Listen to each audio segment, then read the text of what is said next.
Hello guys, मैं स्वागत करता हूं आप लोग का एविजन के बैंकिंग चैनल पर। मैं आपका रीजनिंग फैकल्टी अमित सिंह आपके लिए आज लेकर आया हूं आरआरबी का 5वें दिन का क्वेश्चन। ठीक है, इसके पहले हम लोगों का 4 वीडियो आ चुका है। उसमें हम लोगों ने कई टाइप के आपने देखा होगा पजल्स किए हैं, डे वाले पजल्स, मंथ वाले पजल्स, फ्लोर वाले पजल्स। ठीक है, सीटिंग अरेंजमेंट भी किया है, छोटा छोटा सीटिंग अरेंजमेंट, बड़े वाले आपका आप देखोगे कि जो अरेंजमेंट रहते हैं इंक्रीजिंग डिक्रीजिंग ऑर्डर वाले, वो हमने किया है। सर्कुलर सीटिंग अरेंजमेंट किया है, पजल भी कई टाइप के कर चुके हैं। इसके अलावा और जो 5-5 क्वेश्चन रहते थे, कोडिंग डिकोडिंग हो चुका है, डायरेक्शन डिस्टेंस पे क्वेश्चन हो चुका है, आपका रैंकिंग पे क्वेश्चन हो चुका है। तो हम लोग क्वेश्चन का वेराइटी आपके सामने लेते आ रहे हैं। आज भी जो आपके सामने पजल लाया गया है ये भी बिल्कुल अलग टाइप का है। आप देखोगे यहाँ पे भी डेजिग्नेशन बेस है, ये डेजिग्नेशन बेस पजल है और साथ में 5 मिसलेनियस क्वेश्चन लाए गए हैं। और वो 5 मिसलेनियस क्वेश्चन जो है आपको एग्जाम में ऐसे ही देखने के लिए मिलेंगे। आप मान के रखो यदि 40 नंबर का रीजनिंग आ रहा है प्रीलिम्स में, ठीक है, लगभग 40 नंबर का क्वेश्चन आ रहे हैं, तो आप ये मान के चलो कि ऑलमोस्ट 20 से 25 नंबर तो करीब करीब पीओ में डेफिनेटली 25 नंबर के आसपास तो आपको पजल और सीटिंग अरेंजमेंट तो रहेगा ही। बाकी जो 15 नंबर है ना, 15 में से 10 नंबर के पास आप पकड़ low blood relation, coding decoding, distance direction, syllogism, inequality, ये सब रहेगा।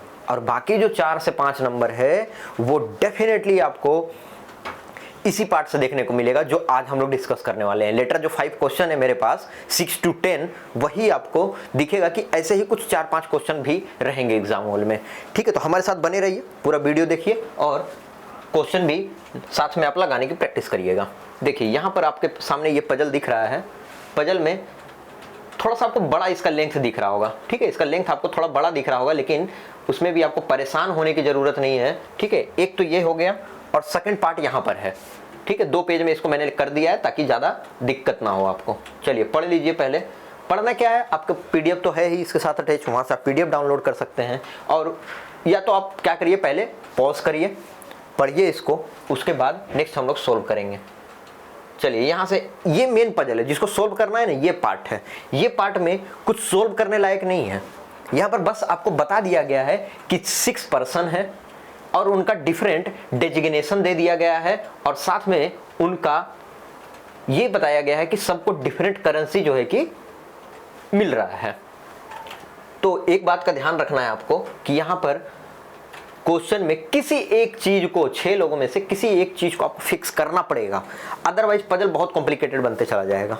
ठीक है, तो किसी एक चीज को हम लोग यहाँ पर फिक्स करेंगे ताकि आसानी से हम लोग इसको बना सकें और 2 केस 2 पॉसिबिलिटी लेंगे और उसी के साथ हम लोग इसको सोल्व कर लेंगे। और जनरली इस तरह के क्वेश्चन प्रीलिम्स की बात करें तो 2 पॉसिबिलिटी में बन जाया करता है, बट हाँ कभी कभी आपको 3 की तरफ भी जाना पड़ेगा, जरूरत नहीं पड़ेगी उसकी। फिलहाल अभी हम लोग इसके ऊपर बात करते हैं अपनी। चलिए, 6 person ABCDEF working in a bank at a different position, this, ये पोजीशन है 6 डिफरेंट।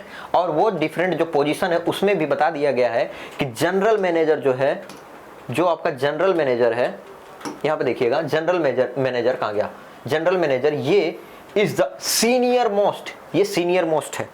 और जो जूनियर है कौन, सबसे जूनियर मोस्ट है क्लर्क। तो बस इसी के अकॉर्डिंग आपको अरेंज करना है और सबको लाइक है डिफरेंट करेंसी, सबको डिफरेंट करेंसी पसंद है। बस पूरे बात में यही लिखा गया। और इस तरह का पजल ना लगभग ऐसा ही रहता है। बस आपको यहाँ पे चेंजमेंट क्या मिल जाएगा, कभी ये बुक हो जाएगा कि बुक पसंद है किसी को, हिस्ट्री ज्योग्राफी इस तरह करके, किसी को कोई प्लेस पसंद है, प्लेस आ जाएगा यहाँ पे। तो उसमें कोई फर्क नहीं पड़ेगा, जो पैटर्न है वो आप समझिएगा कि ऐसे ही पैटर्न को क्वेश्चन को कैसे बनाते हैं हम लोग।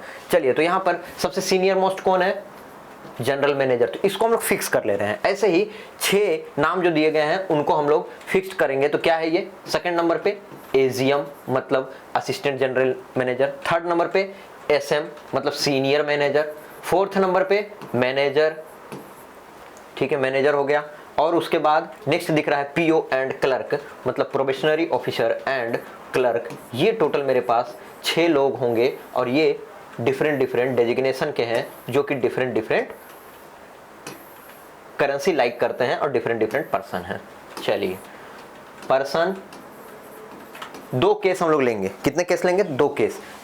आप लोग को जल्दी यही चीज बनाना है ताकि वहां पर टाइम आपका सेव हो। ये पर्सन हो गए, और एक करेंसी रहेगा। Next currency. चलिए अब हम लोग यहाँ पे बात करें तो शुरू करते हैं बनाना कि कैसे क्वेश्चंस को बनाएंगे। पहले इसका कुछ रफ वर्क भी कर लेंगे, अदरवाइज क्या होगा ना कि एक बार में हम लोग सबको बैठा नहीं पाते हैं।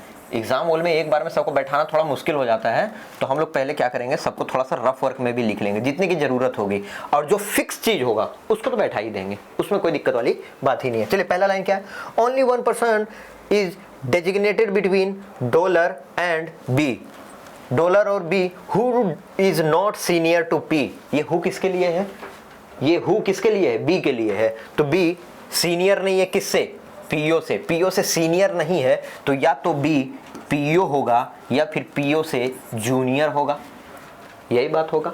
नेक्स्ट बोला है कि बी और डॉलर के बीच में likes dollar, only 1% designated between the one who like dollar and B. B और डॉलर के बीच में कितने लोग हैं, ओनली 1%, ओनली 1%। तो डॉलर यहां हो जाएगा, ठीक है, डॉलर इस प्लेस पे आ जाएगा। इसमें देखें तो डॉलर इस प्लेस पे आ जाएगा क्या, बिल्कुल आ जाएगा। नेक्स्ट बोला है कि, नेक्स्ट बोल रहा है यहां only to the one who like euro is immediately senior to B. जो यूरो लाइक करता है वो सीनियर है बी से, इमीडिएटली सीनियर है, इसलिए यहां पे लिख देंगे यूरो को। इसको तो हम लोग सीनियर टू जूनियर के अकॉर्डिंग अरेंज कर लिए हैं, सबसे सीनियर मोस्ट और ये जूनियर मोस्ट और बीच में ये सब, और उसी के अकॉर्डिंग मेरा कंडीशन चल रहा है। नेक्स्ट बोला है कि only 2% are designated between F and the one who like euro. Euro और एफ के बीच में, यूरो और एफ के बीच में कितने लोग हैं, 2 लोग हैं। तो देखो यूरो यहाँ पे है 1 2, एफ नीचे नहीं आ पाएगा, 1 2 एफ यहाँ पे चला आएगा। इस केस में देखें तो नीचे तो नहीं आ पाएगा एफ, यहाँ पे देखें तो 1 2 एफ इस प्लेस पे चला आएगा। नेक्स्ट लाइन में बोला है कि as many person senior to F as junior to A. जितने पर्सन एफ से सीनियर हैं उतने ही ए से जूनियर होंगे। तो एफ से सीनियर यहाँ कितने लोग हैं, 0, तो ए से जूनियर यहाँ 0 होंगे। एफ से सीनियर यहाँ कितने लोग हैं, 1, तो ए से जूनियर यहाँ कितने होंगे, 1 लोग होंगे। नेक्स्ट बोला only 3% are designated between A and the one who like real.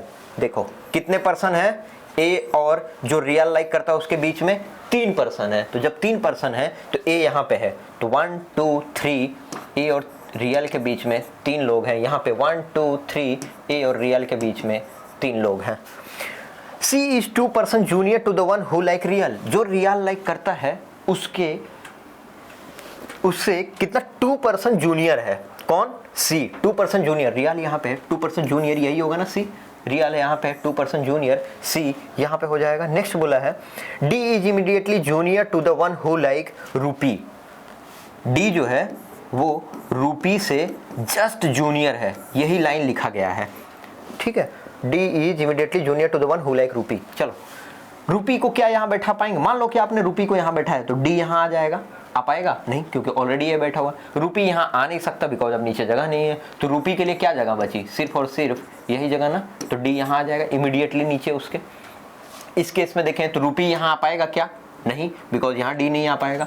रूपी यहाँ आ पाएगा क्या, नहीं, बिकॉज यहाँ डी नहीं आ पाएगा। तो रूपी इसी प्लेस पे आएगा और डी मेरा यहाँ पे चला आएगा।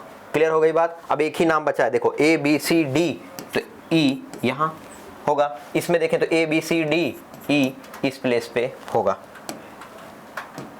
ठीक है। तो ई यहाँ पे होगा। अब नेक्स्ट बोला है कि neither F nor be likes pounds. F और बी पाउंड लाइक नहीं करते हैं, तो मेरे भाई यहाँ पे बताओ क्या लिख सकते हैं, पाउंड या कुछ और लिखेंगे।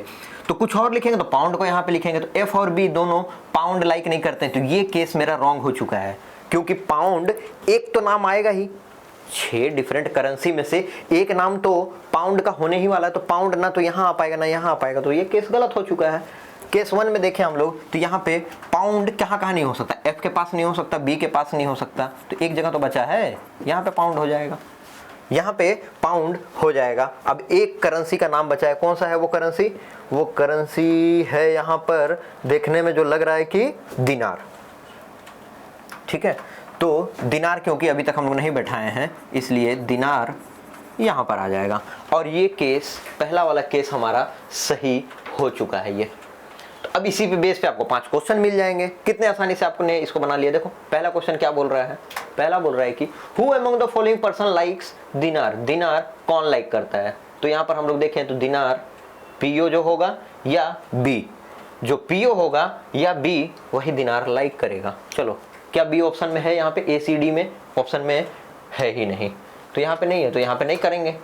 यहाँ पे देख the one who like immediate junior to B, नहीं। The one who is designated as PO, yes, जो पीओ है वही दिनार लाइक करता है, तो ऑप्शन ए का डी ऑप्शन सही हो जाएगा। क्वेश्चन 1 का ऑप्शन डी सही हो जाएगा। नेक्स्ट है the number of person senior to C is 1 less than the number of person junior to, किससे, number of person senior to C, senior to C कितने हैं 1 2 3, सी से सीनियर कितने लोग हैं 3 लोग, और सी से सीनियर जितने लोग हैं वो एक कम है किससे, किससे, जो कि जूनियर होंगे 4 लोगों से, 1 2 3 4, तो 4 लोगों से जूनियर कौन है, मतलब 4 लोग जूनियर किससे हैं, डी से हैं, तो आंसर क्या हो जाएगा इसका डी, डी मतलब कि option number B, option number B इसका सही आंसर है, मतलब डी।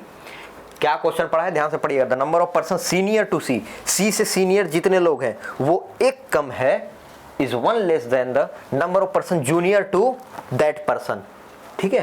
तो सीनियर कितने हैं सी से 3, तो वो एक कम है, दैट मीन्स कितना हो जाएगा 4, जूनियर 4 कितने लोगों से कौन है, 4 लोगों से जूनियर कौन सा पर्सन वहां पर गिवन है, तो आपको डी दिख जाएगा वहां। नेक्स्ट आते हैं हम लोग 3 नंबर क्वेश्चन पे, who among the following, who among the following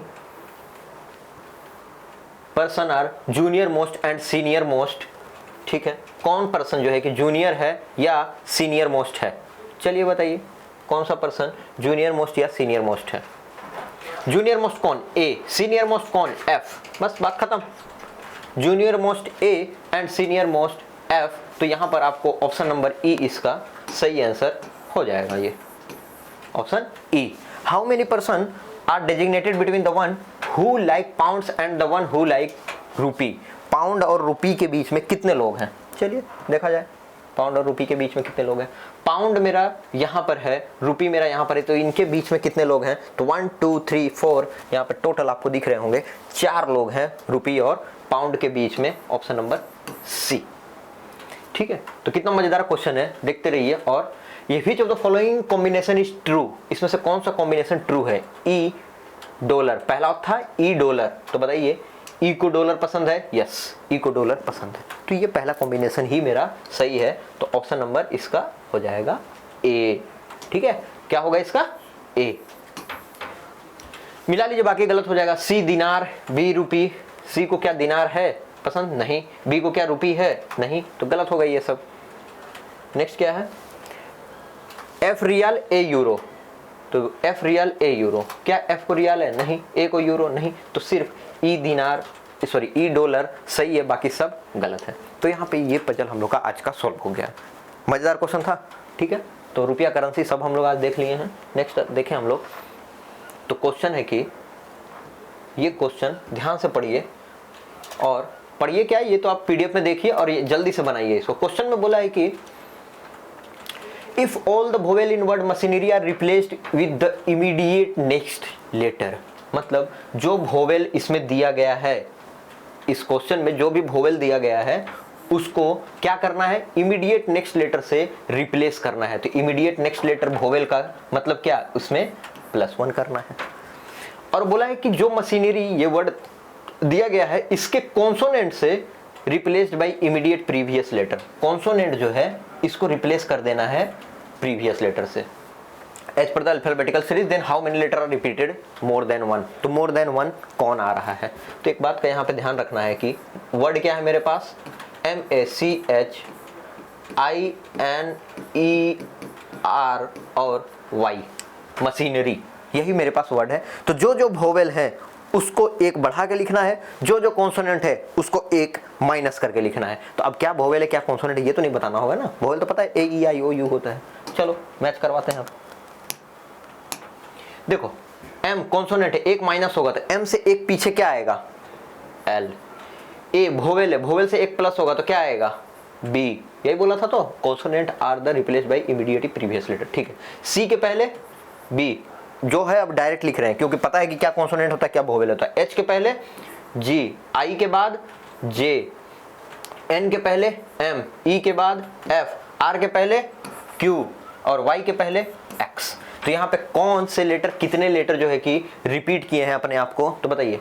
सिर्फ बी रिपीट हो रहा है ना, क्या और कोई भी लेटर रिपीट हो रहा है? नहीं, एल एक ही बार है, जी, जे, एम, एफ, क्यू, एक्स ये सब एक एक बार हैं, तो सिर्फ बी रिपीट हुआ है। तो क्या बोला है कि how many letter are repeated more than once, तो एक बार से ज्यादा रिपीट हुआ है सिर्फ और सिर्फ बी। बी मतलब ऑप्शन नंबर बी 1 इसका सही आंसर हो जाएगा। बात समझ में आ गई है? देन हम लोग बढ़ते हैं अपने अगले क्वेश्चन की ओर। नेक्स्ट क्वेश्चन में बताया गया है, क्वेश्चन पढ़िए पूरा, पहले पढ़िए क्वेश्चन, ठीक है, उसके बाद हम लोग डिस्कस कर रहे हैं। बोल रहा है कि if 1 is added to the even digit, okay, 1 जो है कि इवन डिजिट में ऐड किया गया है, इवन डिजिट में 1 ऐड किया गया है, and 1 is subtracted to the odd digit, odd number जो है उसमें, सॉरी, उसमें 1 माइनस किया गया है, ठीक है। Number this, then what is the sum of all digit which are not repeated, जो रिपीट नहीं हो रहे हैं सिर्फ उनका सम बताना है। तो देखो पहले क्या है, 6 से एक ऐड करेंगे 7 हो जाएगा। 3 से क्या है, 3 ओड नंबर, तो उसमें माइनस करेंगे दैट ये 2 हो जाएगा। 8 में एक ऐड करेंगे 9 हो जाएगा। क्यों 8 में एक ऐड किया? Because 8 is even number, 2 is even number, then it will become 3. 7 is odd number, then it will become 6. 4 is even number, so it will become 5. 5 is odd number, it will become 4. 9 is odd number, it will become 8. 1 is odd number, it will become 0. And 3 is odd number, it will become 2. तो जो repeat नहीं हुआ है सिर्फ उनको add करना है, बाकी सबको स्किप करिए। ये सब क्वेश्चन बहुत आसान है, सबसे बनेगा आसान क्वेश्चन, लेकिन जो जितनी जल्दी बनाएगा उतना टाइम बचेगा और उतना ही टाइम सेव करेंगे आप, और दूसरे क्वेश्चन में वो टाइम लगाएंगे। चलिए रिपीट इसमें देखिए जल्दी से क्या हुआ है, तो सिर्फ और सिर्फ आपको दिख रहा होगा 2 रिपीट हुआ है, बाकी कोई भी इसमें नंबर रिपीट नहीं हुआ है। तो जो नहीं रिपीट हुआ उसको क्या करना, ऐड। तो कितना हो जाएगा, 7 9 16, 16 plus 3 19, 19 plus 6 25, 20 plus 5 30, 30 plus 4 34, 34 plus 8 आपका हो जाएगा 42, 42 प्लस 0 42, देन आंसर हो जाएगा 42 इन सब का सम 42, that means option number D इसका सही आंसर है। ठीक है, ऐसे जल्दी जल्दी पढ़ना है और आपको क्वेश्चन समझ के बनाना है। ये है हम लोग का क्वेश्चन नंबर 9 और बताइए इसका आंसर क्या होगा। सॉरी, क्वेश्चन नंबर 8 है, ओके, क्वेश्चन नंबर 8 है, इसका सही आंसर बताइए क्या होगा। चलिए 7 6 5, ओके, 6 7 8 नंबर, तो इसका सही आंसर क्या होगा बताइएगा। How many such pair are letters in the word trample, each of which has many letter between them in the word in English alphabetical order both forward and backward direction। Trample जो word है इसमें ऐसे कितने pair हैं, ऐसे कितने pair हैं जो कि इंग्लिश अल्फाबेट में सेम प्लेस पे आते हैं जो कि इसमें दिया गया है। तो क्या करते हैं ना, ऐसे क्वेश्चन को जल्दी से जल्दी नंबर लिखिए और नंबर लिख के हम लोग फटाक से बनाते हैं। देखिए टी का नंबर कितना 20, आर का 18, ए का 1, M 13, P 16, L 12 and E 5। अब ये नंबर याद करना तो नहीं सिखाना होगा, ये तो याद होना चाहिए बिकॉज आप क्वेश्चंस की प्रैक्टिस कर रहे हैं, थ्योरी पार्ट नहीं पढ़ रहे हैं। चलिए तो यहां पर हम लोग देखें तो 20 है, 20 से आगे हमको देखना होगा।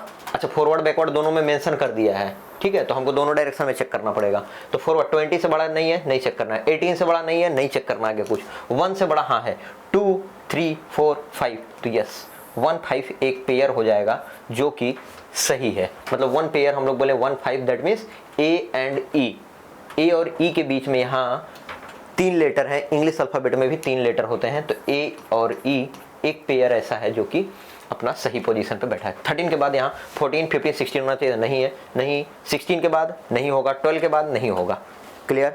5 के बाद देखें तो यहाँ 6 7 8 9 10 11 होना चाहिए था जो कि नहीं है, तो नहीं होगा। 12 के बाद देखें 13 14 15 16 17 नहीं होगा। 16 के बाद हम लोग देखें तो यहाँ पे है 17, 18, 19, 20, यस ये है, मतलब P और T बैकवर्ड में एक पेयर बन गए और A और E फॉरवर्ड में एक पेयर बन गया, ठीक है। इसके अलावा क्या और कोई पेयर मिल रहा है जो कि इंग्लिश अल्फाबेटिकल ऑर्डर में सेम प्लेस पे हो? बिल्कुल नहीं मिल रहा है।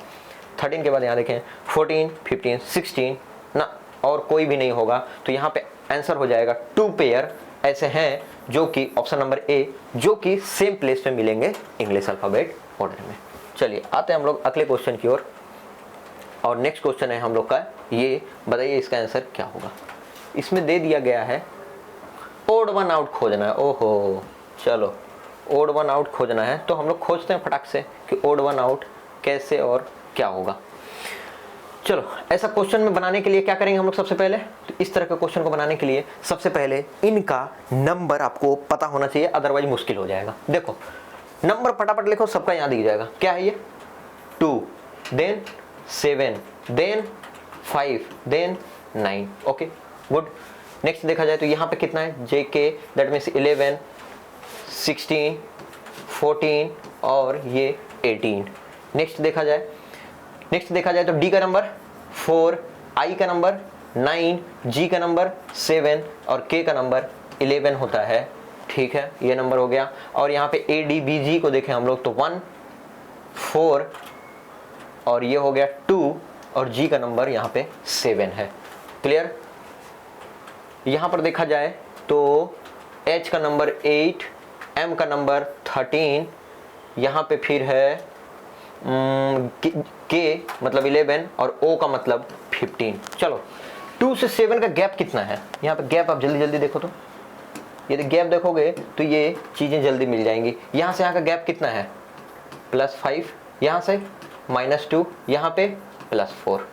वेरी गुड, +5, -2, +4, ठीक है। यहाँ पे देखो +5, -2, +4, यहाँ पे देखो +5, -2, +4, यहाँ पे देखो ये है +3, -2, +5 और ये देख लिया जाए तो ये भी है +5, -2 और +4। तो सब 5 ऑप्शन में से 4 ऑप्शन +5, -2, +4 को फॉलो कर रहे हैं। सिर्फ ये एक ऑप्शन है जो कि सबसे डिफरेंट दिख रहा है, ऑप्शन नंबर डी। तो 9 का सही आंसर क्या हो जाएगा? Option number D. बात समझ में आई? कैसे करेंगे इसको? तो जितनी जल्दी आपको नंबर याद रहेगा उतनी जल्दी आप इसका कैलकुलेट कर सकते हैं। 30 सेकंड से ज़्यादा नहीं लगेगा इस तरह के क्वेश्चन में, बिल्कुल नहीं लगेगा 30 सेकंड से ज़्यादा। चलिए नेक्स्ट बोला है कि if all even digit of the number this are arrange in ascending order. Okay, तो करना क्या है, यहां पर जितने भी नंबर ये दिए गए हैं ना, इसको इसमें जो इवन नंबर है उनको असेंडिंग ऑर्डर में अरेंज कर लेना है। तो इवन नंबर कौन कौन है इसमें? इवन नंबर इसमें आपको दिख रहा होगा 2, 4, 6, 8, इनको असेंडिंग ऑर्डर में अरेंज करना है। नेक्स्ट बोला है कि followed by all odd number odd digit arrange in descending order. जितने ओड डिजिट हैं उनको डिसेंडिंग ऑर्डर में अरेंज कर लेना है। जितने ओड डिजिट हैं उनको डिसेंडिंग ऑर्डर में अरेंज कर लेना है। ओड डिजिट की हम लोग बात करें तो क्या क्या है, तो इसको डिक्रीजिंग ऑर्डर में अरेंज करना है। तो ओड डिजिट है 7, नहीं, उससे पहले 9 है, तो 9, 7, 5, 3, 1, ठीक है। 0 तो है ही नहीं, उसको छोड़ दो। यहाँ पे 9, तो टोटल कितने थे? 3, 3, 6, 3, 9, ठीक है। 3, 3, 6, 3, 9, यहाँ पे भी 3, 3, 6, 3, 9, यस। तो पहले सारे इवन को अरेंज कर लिया, देन सारे ओड को अरेंज कर लिया। अब बोल रहा है कि what is the sum of the odd position digit from the left end. जो ओड पोजीशन पे हैं उनको क्या करना है? लेफ्ट एंड से काउंट करना है और उनका सम निकालना है। तो ओड पोजीशन पे मतलब पहले नंबर पे, 3 नंबर पे, 5 नंबर पे, 7 नंबर पे, 9 नंबर पे इनका ऐड करना है। तो कितना हो जाएगा ये? 6 2 8, 8 9 17, 17 5 22 और 1 23, टोटल 23 ऐड होके आएंगे। तो ऑप्शन नंबर ई जो है ये इसका सही आंसर हो जाएगा। क्वेश्चन को पढ़ना है, समझना है और जल्दी से जल्दी आपको उस पर रिएक्ट करना है, तभी आप टाइम बचा पाओगे। तो ये सब क्वेश्चन हार्ड है क्या? बिल्कुल भी हार्ड नहीं है। एकदम पढ़ पढ़ के सब बनते चला जाएगा, लेकिन प्रैक्टिस नहीं है तो फिर तो भाई टाइम लगेगा। और पता है कि टाइम आप खर्च बिल्कुल नहीं कर सकते हो। आता है तो ठीक, अदरवाइज स्किप करके अगली क्वेश्चन की ओर जाओ, वहां पर क्वेश्चन आपको बनाना है। टाइम वेस्ट नहीं करना है बिल्कुल भी, ठीक है। क्योंकि बैंक के एग्जाम में यही एक बात है कि टाइम आपके पास बहुत कम रहता है, प्रीलिम्स की खास करके बात की जाए तो, ठीक है। तो चलिए, फिर आपको इतना दूर समझ में आया होगा। उम्मीद है कि ये वीडियो आपके लिए काफ़ी हेल्पफुल रहा होगा। इसमें हम लोगों ने मिसलेनियस क्वेश्चंस भी किए, पजल्स भी किए। तो मिलते हैं फिर नेक्स्ट वीडियो में नए क्वेश्चन के साथ, नए आइडिया के साथ, ठीक है। तब तक आप लोग अपनी पढ़ाई करिए और ध्यान रखिए। Thank you.